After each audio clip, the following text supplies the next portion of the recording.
दोस्तों नमस्कार, मैं हूं चंद्रशेखर और स्वागत करता हूं आपका अपने इस चैनल जोश नेट जेआरएफ में।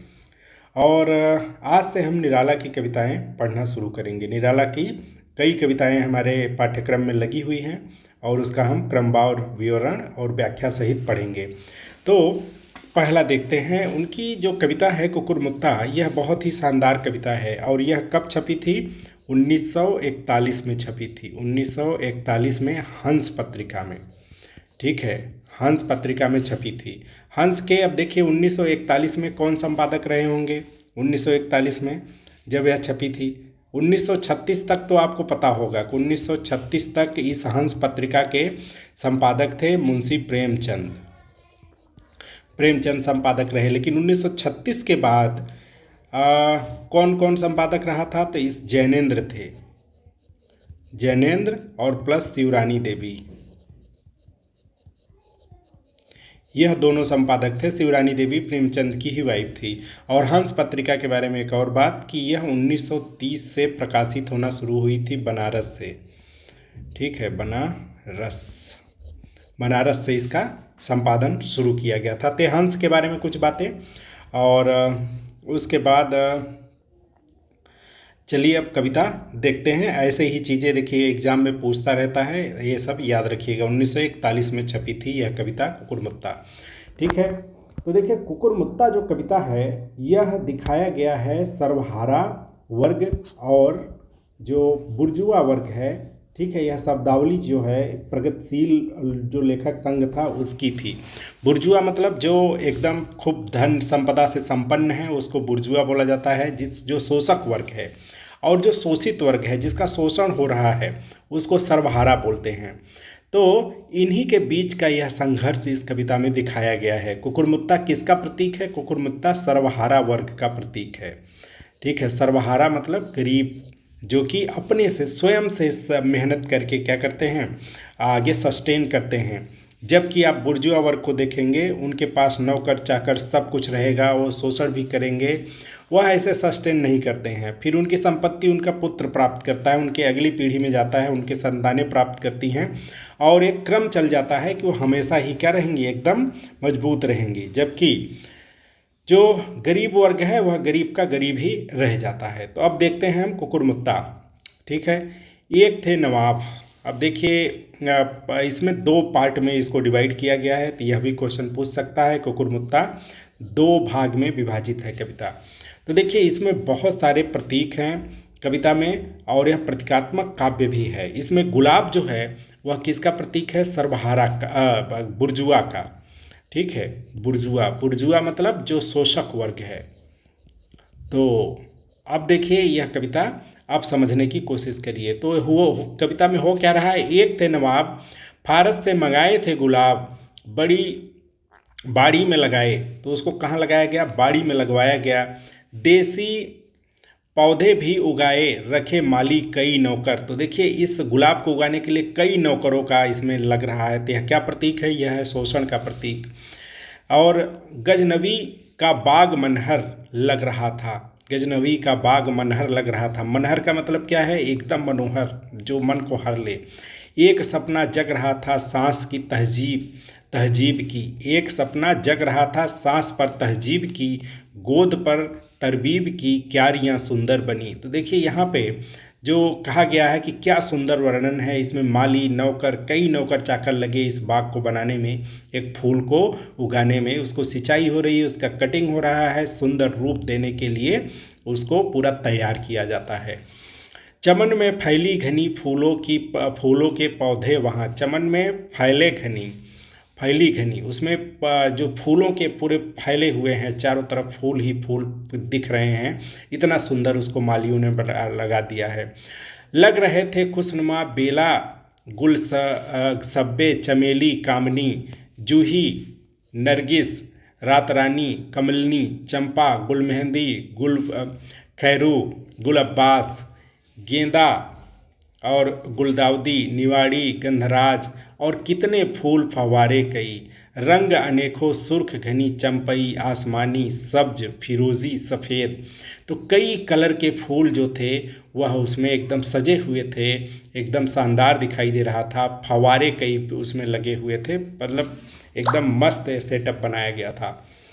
जर्द बादामी बसंत सभी जर्द बादामी बसंत सभी भेद फलों के भी पेड़ थे, आम, लीची, संतरे और फाल से चटकती कलियां, निकलती मृदुगंध।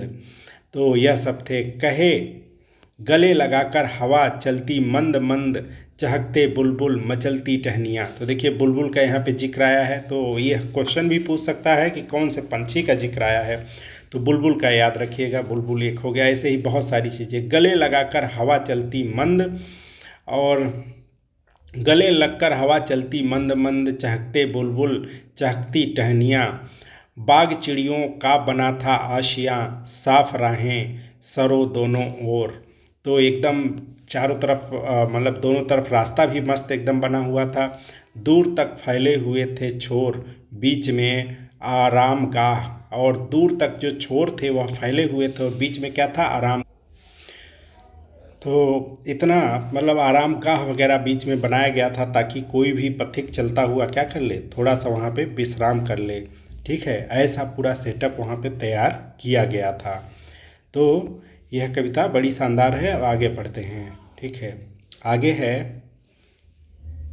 कि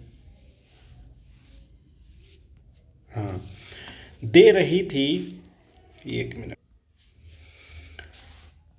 हाँ, दे रही थी बड़प्पन की थाह, कहीं झरने कहीं छोटी सी पहाड़ी। और देखिए कितना रम्य बनाया गया था, एकदम फिल्मी सेटअप जैसा। दे रही थी बड़प्पन की थाह, कहीं झरने कहीं छोटी पहाड़ी। उसमें छोटे छोटे झरने भी बनाए गए थे और पहाड़ी भी बनाई गई थी। कहीं सुथरा चमन नकली कहीं झाड़ी, आया मौसम खिला फारस का गुलाब।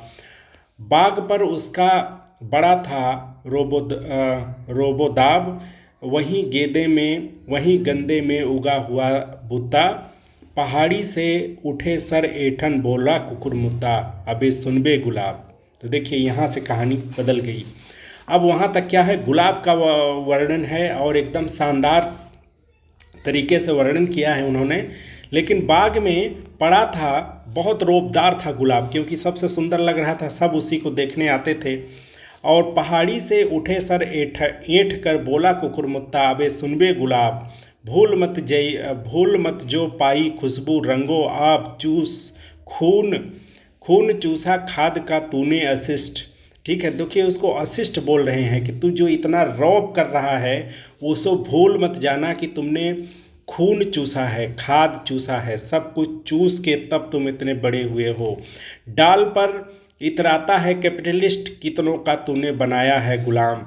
कि है कह रहे हैं कि कैपिटलिस्ट हो तुम ना। कैपिटलिस्ट का मतलब पूंजीवादी होता है, पूंजीवादी। तो कैपिटलिस्ट बोल रहे हैं। डाल पर इतराता है कैपिटलिस्ट, कितनों को तूने बनाया है गुलाम। तूने देखो वहाँ पे माली है, कई माली, नौकर, ठीक है, नौकर चाकर लगे होंगे, झरने बनाने के लिए मिस्त्री लगा होगा, क्या क्या नहीं लगा होगा। और रोज़ उसको पानी दिया जा रहा है, पानी खाद सारी चीज़ें दिया जा रहा है। तो वही कह रहे हैं कि एक कुकुरमुत्ता उसमें से उग रहा है। कुकुरमुत्ता को कुछ नहीं चाहिए होता है, नमी चाहिए होती है, वह कहीं भी उग आता है। ठीक है, उसको उगाना नहीं पड़ता है, और सारी चीज़ें तो उगानी पड़ती है, उसको सुंदर बनाना पड़ता है। लेकिन यहाँ पे कुकुरमुत्ता स्वयं से उग आता है। तो वह तुरंत बोल रहा है नीचे से, देखिए वहाँ से रोबदार है और गंदे में उगा देता हुआ बुद्धा, पहाड़ी से उठे सर ऐंठ कर बोला। उसका पहाड़ी सा सिर उठा हुआ है और ऐंठ कर बोल रहा है कि अबे गुलाब, ठीक है, भूल मत जाना कि तूने क्या खून पसीना सब कुछ चूस के तू इतना बड़ा हुआ है। तुम क्यों इतराते हो कि तुम सुंदर हो, तुम्हें सुंदर बनाया जा रहा है।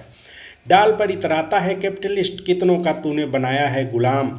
माली कर रखा सहाय जाड़ा घाम, हाथ जिसके तू लगा।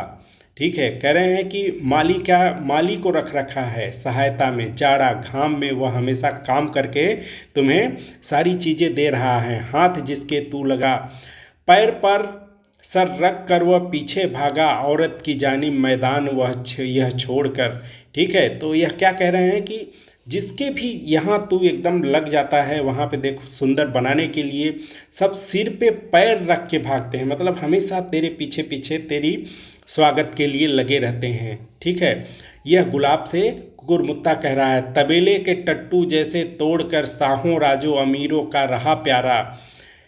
तबेले के टट्टू जैसे तोड़कर साहों राजों अमीरों का रहा प्यारा। तुम क्या रहे हो, एकदम टट्टू यहाँ पे एक जानवर होता है। ठीक है, जैसे तोड़कर, तबेले के टट्टू जैसे तोड़कर साहों राजाओं अमीरों का रहा प्यारा। तुम साहों राजाओं अमीरों का प्यारा रहा है हमेशा, और तू इस पे इतराता है।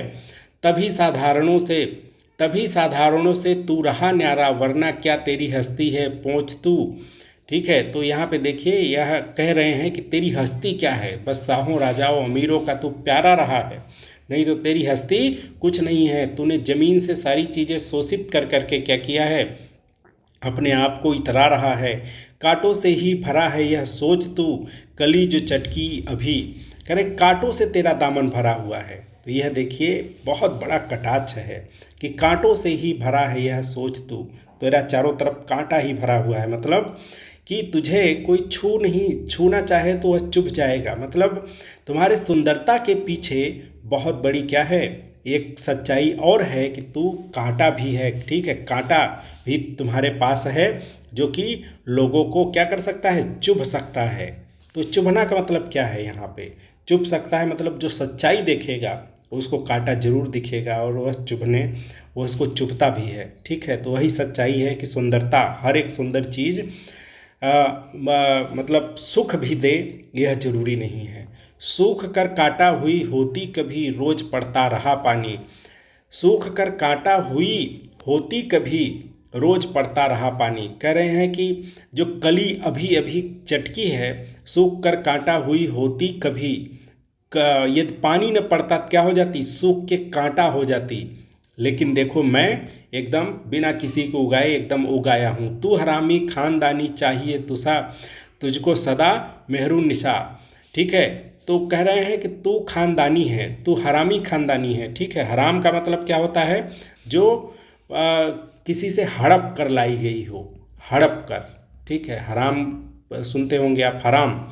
तू हरामी खानदानी, तू हरामी है, खानदानी हरामी है। हराम की कमाई का मतलब जो बिना मेहनत से जो पूंजी प्राप्त होती है उसको हराम की कमाई बोलती। चाहिए तुझको सदा मेहरून निशा, तुझको क्या चाहिए, हमेशा मेहरून निशा चाहिए। ठीक है, एक चमकता हुआ चाँद। मेहरून निशा मतलब यहाँ पे देखिए मेहरारू जो शब्द है वह महिलाओं के लिए आता है, और निशा मतलब रात। ठीक है, तुझको चाहिए सदा मेहरून निशा, रात रानी जैसा एक कुछ है। ठीक है, जो निकलते इत्र रू ऐसी दिशा, बहा कर ले चले लोगों को कहीं कोई किनारा। तो जो निकाले इत्र रू का मतलब देखिए यहाँ पे होता है चेहरा। ठीक है, मेहरून निशा मतलब होता है लव ऑफ वीमेंस, ऐसा कुछ मतलब सदा। चाहिए तुझको सदा एक ऐसी चाहिए महिला जो तुम्हें क्या करे, हमेशा प्यार करे। ठीक है, जो निकाले इत्र रू ऐसी दिशा, बहा कर ले चले लोगों को नहीं कोई किनारा। ऐसी जगह बहा के ले जाने के लिए तैयार, मतलब ले जाएगा जहाँ कोई किनारा नहीं है, जहाँ अपना नहीं कोई सहारा, ख्वाब में डूबा चमकता हो सितारा। कह रहे हैं बहा के कोई एक ऐसा, मतलब यह ऐसा चीज़ है। देखिए मेहरून निशा का मतलब क्या होता है, इसका जो शब्द अर्थ है वह एक महिला से लिया गया है। ठीक है, जो इत्र निकाले इत्र रू ऐसी दिशा, बहा कर ले चले लोगों को जहाँ नहीं कोई किनारा।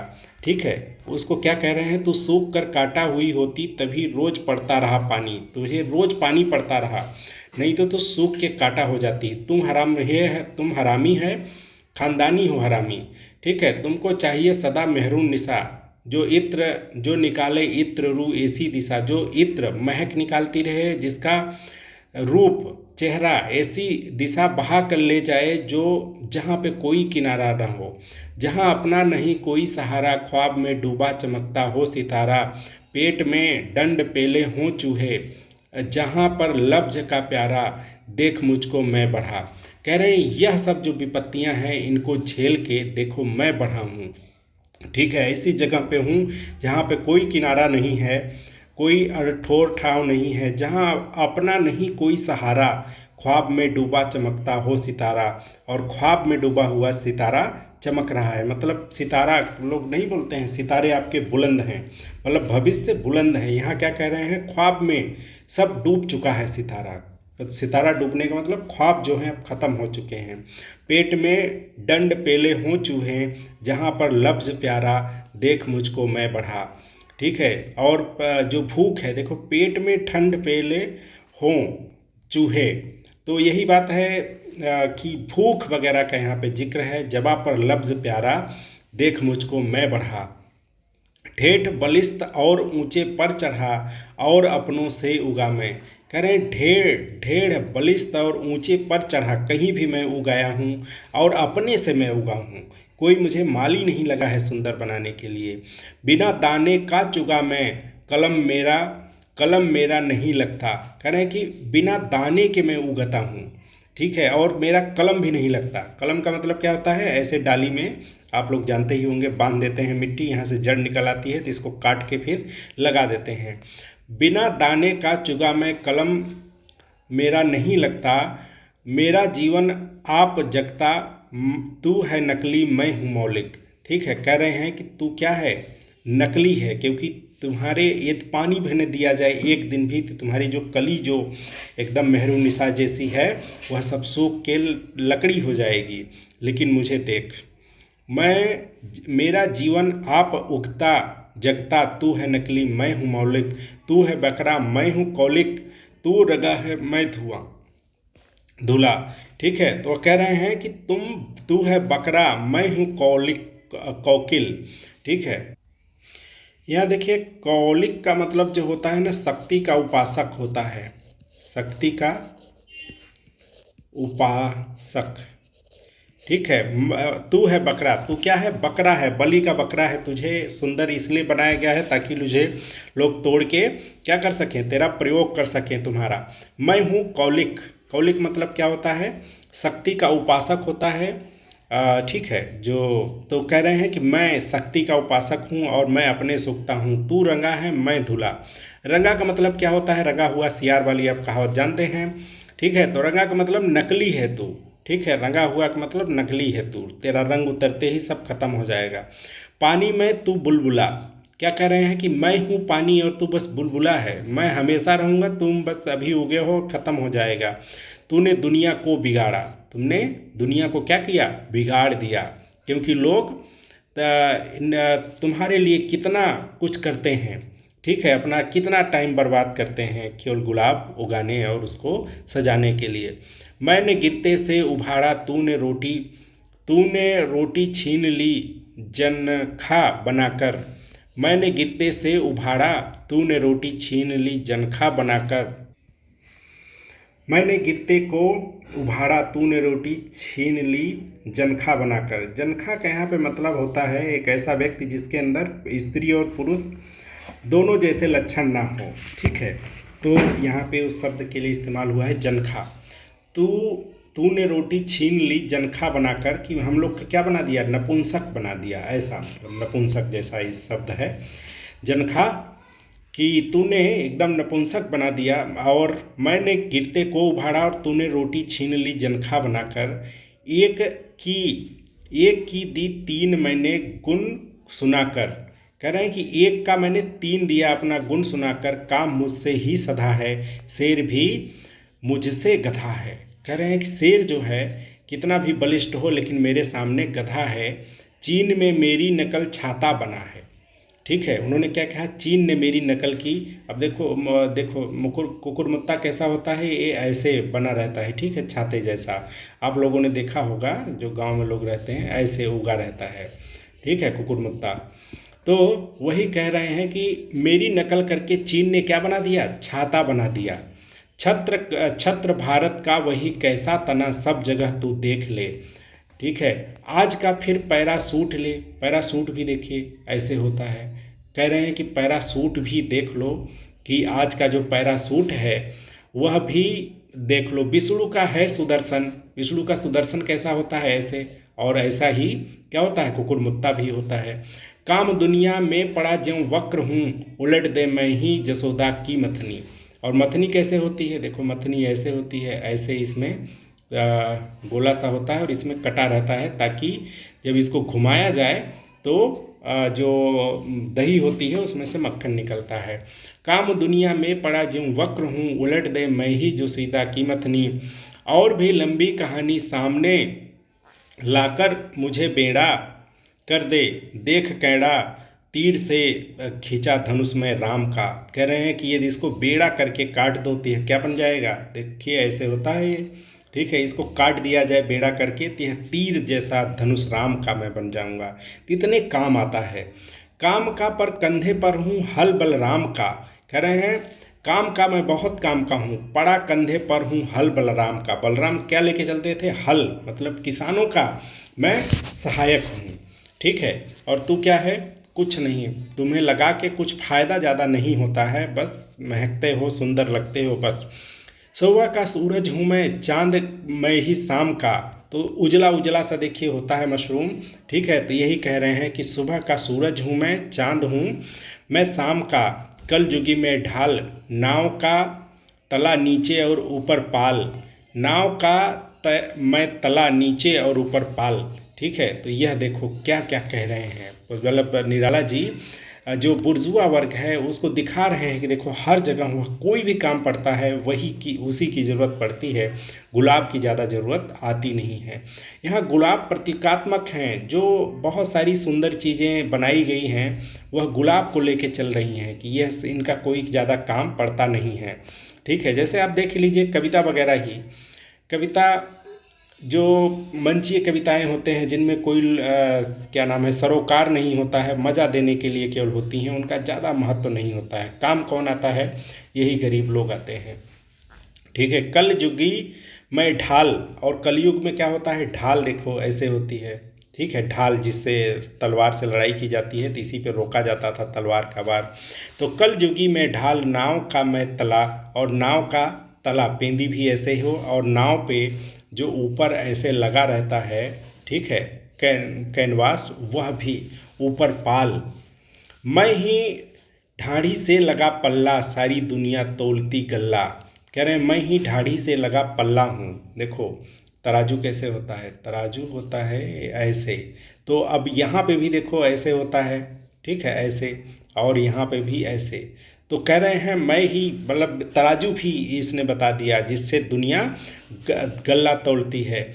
मुझसे मूछे मुझसे कल्ला, मेरे लल्लू मेरे लल्ला, ठीक है। कह रहे हैं मुझसे ही मूछे हैं, मूछे, और मुझसे ही कल्ला है। कल्ला मतलब क्या होता है, जो नई नई उगी हुई पौधे पर नई टहनी उगती है उसको कल्ला बोलते हैं।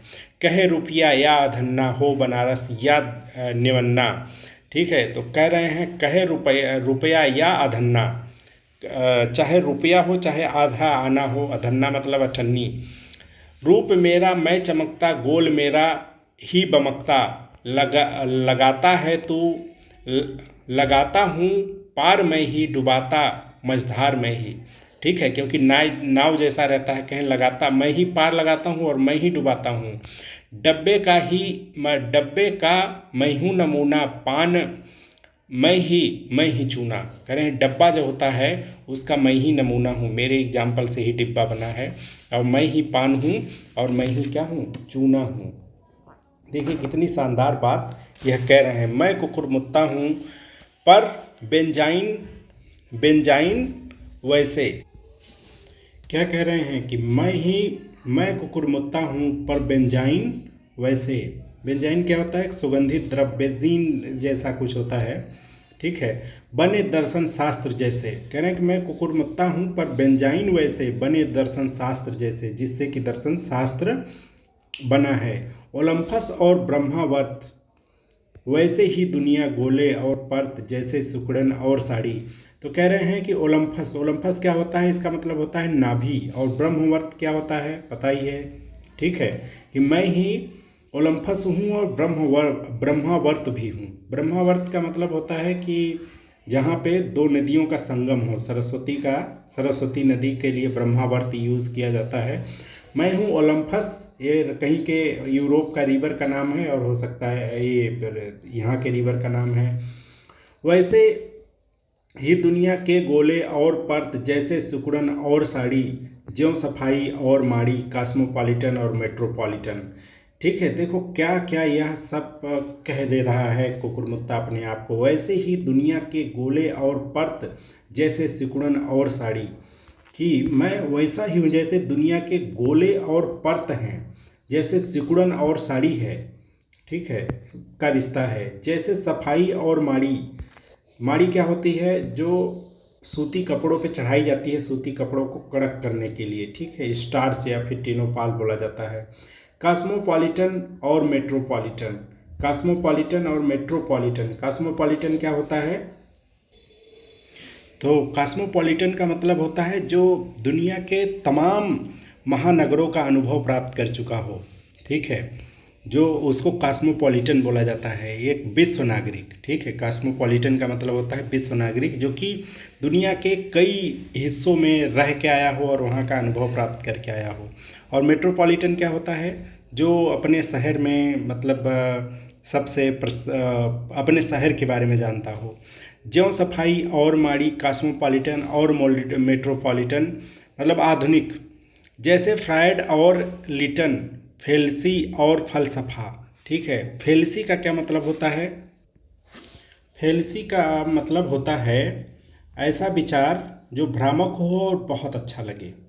ठीक है, भ्रामक विचार जो कि बहुत अच्छा लगे उसको फैलिसी बोलते हैं। फलसफा मतलब होता है दर्शन। ठीक है, दर्शन को फलसफा उर्दू में बोला जाता है। फैलिसी का मतलब क्या होता है, ऐसा शब्द जो तर्कतः गलत हो लेकिन बड़ा अच्छा लगे। ठीक है, तो उसको फैलिसी बोलते हैं। आजकल जो तमाम प्रकार की आइडियोलॉजी फैलाई जा रही हैं वो फैलिसी ही हैं। जैसे फ्रायड और लिटन, लिटन का नाम क्या, यहाँ पे फ्रायड हैं, फ्रायड को जानते हैं, मनोविश्लेषण शास्त्री हैं। और लिटन कौन थे, लिटन, ठीक है, बताइए लिटन। ठीक है, तो लॉर्ड लिटन कौन थे, भारत के वायसराय थे। ठीक है, कब से कब तक, 1876 से लेके उसके बाद तक कुछ सालों तक थे। तो यहाँ पे वही लिखे हैं, जैसे फ्रायड और लिटन, फेल्सी और फलसफा। ठीक है, ज़रूरत और हो रफा, सरसता में फ्रॉड, ज़रूरत और हो रफा, सरसता में फ्रॉड, कैपिटल में जैसे लेनिनग्राड, सच समझा जैसे रकीब। ठीक है, तो यह सब क्या कह रहे हैं, वैसे दुनिया गोले पर्त, सिकुड़ जैसे साड़ी, ज्यों सफाई और माड़ी, जैसे फ्रायड और लिटन। ठीक है, तो यह उदाहरण दे रहा है कहाँ से, मैं कुकुरमुत्ता हूँ, कुकुरमुत्ता। ठीक है, जैसा मतलब कुकुरमुत्ता हूँ, और उसके बाद क्या है, कुकुरमुत्ता हूँ पर बेंजीन वैसे। ठीक है, अब बहुत सारा एग्जाम्पल दे रहा है कि मैं कुकुरमुत्ता हूँ तो कैसा हूँ। ठीक है, तो यहाँ पे वही है, जैसे कैपिटल में लेनिनग्राड, लेनिनग्राड क्या है, लेनिनग्राड कहाँ है, यह है रूस में पड़ता है। ठीक है, जहाँ पे लेनिन की मूर्ति बनी हुई है। कैपिटल में जैसे लेनिनग्राड, सच समझ जैसे रकीब, रकीब कौन होता है, सच समझ जैसे रकीब। रकीब कौन होता है, रकीब का मतलब क्या होता है, बताइए भाई लोग। तो रकीब जो होता है उसका मतलब होता है प्रतिद्वंदी, प्रतिद्वंदी। ठीक है, खासकर प्यार के मामले में, प्यार मोहब्बत के मामले में प्रतिद्वंदी, जहाँ प्रेम ट्राइंगल बनता है वहाँ पे रकीब बोला जाता है। ठीक है, एक्स बॉयफ्रेंड या फिर एक्स गर्लफ्रेंड, ऐसा कुछ रकीब होता है। कैपिटल में जैसे लेनिनग्राड, सच समझ जैसे रकीब। ठीक है, रकीब क्या करता है, सच समझ जैसे रकीब। क्या गजब गजब के उदाहरण दिए हैं। वैसा ही मैं हूँ कुकुरमुत्ता, लेखकों में लंठ जैसा खुश नसीब। यहाँ लंठ का मतलब होता है मूर्ख। ठीक है, इनको लेखकों से थोड़ा मतलब बुद्धिजीवी वर्ग से थोड़ा खुन्नस थी। लेखकों में लंठ जैसे खुश नसीब, मैं डबल जब बना डमरू। ठीक है, एक अब कह रहे हैं कि देखो कि लेखकों में मैं लंठ जैसा हूँ, लंठ मतलब मूर्ख जैसा खुशनसीब हूँ। और डबल कह रहे हैं कि दो तरफ से यदि इसको जोड़ दिया जाए तो क्या हो जाएगा, यह शिव का डमरू बन जाएगा। ठीक है, शिव का डमरू बन जाएगा जो कि बोलता है, डर डर डर की आवाज़ आती है। अपना को कितना कुकुरमुत्ता ने किस किस चीज़ से जोड़ा। डबल में बना दबड़ू, एक बाल तब बना बीड़ा, एक बगल तब बना बीड़ा, मंद्र होकर कभी निकला, कभी बनकर ध्वनि छीड़ा, मैं पुरुष और मैं ही अबला। क्या कह रहा है कि मैं ही पुरुष हूँ, मैं ही अबला हूँ, कभी बनकर ध्वनि छीड़ा। ठीक है, कि ध्वनि बनकर मैं ही छिड़ा। छिड़ने का मतलब होता है जब सितार को ऐसे क्या नाम है छेड़ा जाता है तो उसमें से आवाज़ निकलती है। कभी बनकर ध्वनि छिड़ा, मैं पुरुष और मैं ही अबला, मैं मृदंग और मैं ही तबला, चुन्ने खा के हाथ का मैं ही सितार। तो उस समय चुन्ने खा थे, वो सितार बहुत अच्छा बजाते थे। दिगंबर का तानपुरा और हसीना का सुरबहार, मैं ही लायर लिरिक और मुझसे ही बने। तो यह सब क्या कह रहे हैं कि यह सारी चीज़ें मुझसे ही बनी हुई हैं। संस्कृत, फारसी, अरबी, ग्रीक, लैटिन के जने मंत्र, गजलें, गीत मुझसे ही हुए सैव।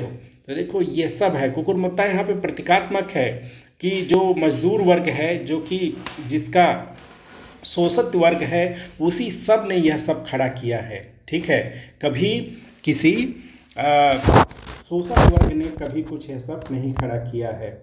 मतलब सारी चीज़ें यह बन जाता है, जब भी ज़रूरत पड़ती है सारी चीज़ें यही बनाता है, बन जाता है।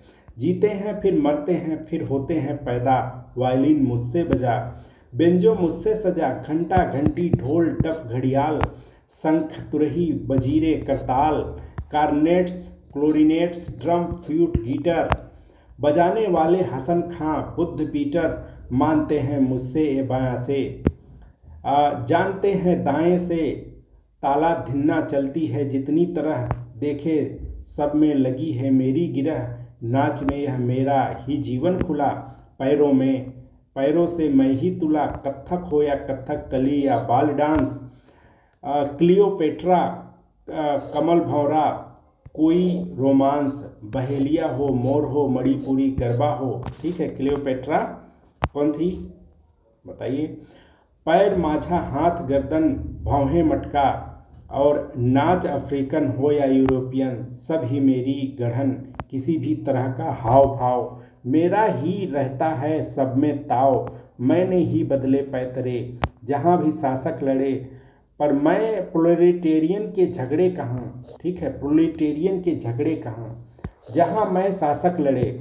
कह रहे हैं कि जहाँ भी ये जो ये वर्ग है, ठीक है, बुर्जुआ या फिर सर्वहारा वर्ग है, जहाँ भी शासक लड़े, पर हैं प्रोलेटेरियन झगड़े जहाँ। प्रोलेटेरियन का मतलब क्या होता है, सर्वहारा। ठीक है, जहाँ भी शासक लड़े, पर हैं प्रोलेटेरियन झगड़े जहाँ। जहाँ भी प्रोलेटेरियन झगड़े हैं, मियाँ बीवी के क्या कहना है वहाँ, नाचता है सूदखोर, जहाँ कहीं ब्याज टुचता, नाच मेरा क्लाइमैक्स को पहुँचा, नहीं मेरे हाड़ कोट काठ या, नहीं मेरा बदन आ आ आठों आठों गांठ का, रस ही रस में हो रहा, सफ़ेदी को जहन्नम रो रहा, दुनिया में सबने मुझसे ही रस चुराया, रस में मैं डूबा उतराया, मुझी में गोते लगाए वाल्मीकि व्यास ने।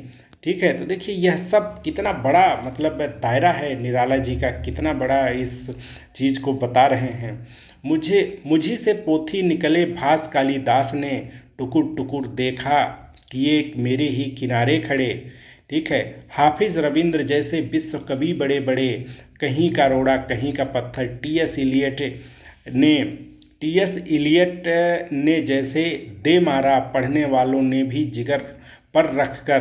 ठीक है, तो यहाँ पे टी.एस. इलियट का भी जिक्र आया हुआ है, हाफिज़ रविंद्र का भी जिक्र आया हुआ है। ठीक है, तो यह ध्यान रखिएगा। टी.एस. इलियट ने जैसे दे मारा, पढ़ने वालों ने भी जिगर पर रख कर, हाथ कहा लिख दिया जहाँ सारा, ज़्यादा देखने को आँख दबाकर, शाम को किसी ने जैसे देखा तारा, जैसे प्रोग्रेसिव की कलम लेते ही रोक नहीं रुकता जोश पारा। प्रोग्रेसिव व्यक्ति के हाथ में कलम आते ही क्या करता है, वो बहुत लिखने को आतुर हो जाता है, रोक नहीं पाता। यहीं से यह कुल हुआ जैसे अम्मा से बुआ, मेरी सूरत के नमूने पिरामिड, मेरा चेला या यूक्लिड, रामेश्वर मीनाक्षी या भुवनेश्वर, जगन्नाथ जिसके मंदिर सुंदर, मैं ही सबका जनक। जेवर जैसे कनक हो कुतुब मीनार, ताज आगरा या fort Chunar, Victoria memorial Calcutta, मस्जिद बगदाद, जुम्मा अलबत्ता, सेंट पीटर गिरजा हो या घंटाघर। तो जहाँ भी देखिए बिल्डिंग बनी होगी इस आकार का कोई न कोई उसमें संरचना पाई जाती होगी और उसको ही यह कह रहा है कि मैं सब जगह हूँ। गुंबदों में गड़गड़ मेरी मुहार, एरियन हो या पार्सियन गार्थिक आर्च, पड़ती है मेरी ही टार्च, पहले के हो बीच हो या आज के, चेहरे हों पिद्दी हो या बाज के। ठीक है, पिद्दी एक पंछी होती है, छोटी सी एक पंछी होती है, उसको पिद्दी बोला जाता है। बाज के, चीन हो या फारस या जापान के, अमेरिका के, रूस के, इटली के, इंग्लिस्तान के, ईंट के पत्थर के हों या लकड़ी के, कहीं भी कहीं की भी मकड़ी के, बुने जाल जैसे मका कुल मेरे, छत्ते के हैं घेरे, सर सभी का फांसने वाला हूँ ट्रैप, टर्की टोपी दुपड़िया किश्ती केप और जितने को लगा स्टाफ मेट, देखो मेरा नक्ल है अंग्रेजी हेट, घूमता हूँ सर चढ़ा, तू नहीं है मैं बड़ा। ठीक है, तू नहीं है मैं बड़ा। तो यही यहाँ से कह रहे हैं। भाग 2 कल हम देखेंगे। यहाँ से सारा लब्बो लुआब क्या है कि इन्होंने सब कुछ बताया है कि जो भी चीज़ें निर्मित हुई है। आप देखिए कृषि व्यवस्था ही देख लीजिए। कृषि की शुरुआत किसने की होगी? शोषक वर्ग ने की होगी कि शोषित, जो शोषित हो रहा है उसने ही सारे हल बनाए होंगे, खुरपी बनाई होगी, फावड़ा बनाया होगा। तब आज सभ्यता के जिस मुकाम पे हम खड़े हुए हैं वहाँ तक किसने पहुँचाया है? तो इसी वर्ग ने पहुंचाया है, जो स्वयं से उगता है, उसको बनाया नहीं जाता है, उसको विश्वविद्यालयों में पढ़ाया नहीं जाता है, या फिर उसको चांदी के चम्मच से खिलाया नहीं जाता, स्पून फीडिंग उसकी नहीं कराई जाती। सब अपने से पैदा होते हैं और अपने से बढ़ते हैं, अपने से महान बनते हैं। सारी दुनिया की रचना वह स्वयं से करते हैं। ठीक है, तो ये सब का इन्होंने मतलब जिक्र किया हुआ है। इसको एक बार ज़रूर पढ़िएगा। मैंने यहाँ पे पढ़ा है, इसको बार बार दोहराइएगा। इसमें देशों का भी जिक्र है। रसिया का देखिए लेनिनग्राद का जिक्र था, अमेरिका, रूस, इटली, इंग्लिस्तान, इन सब का जिक्र है, अफ्रीका का भी जिक्र है। तो बहुत सारे देशों का भी जिक्र है। पिद्दी चिड़िया और बाज का भी जिक्र है। जिक्र भी कभी कभी पूछ लेता है कि कौन सी कविता में इस पंछी का जिक्र आया था, या फिर इन सब का क्रम में भी पूछ लेता है कि ऊपर से नीचे के क्रम में लाइन भी पूछ लेता है। इसलिए बहुत ही सावधानी से पढ़ने की ज़रूरत है। तो मिलते हैं कल इसके दूसरे पार्ट में। तब तक के लिए नमस्कार।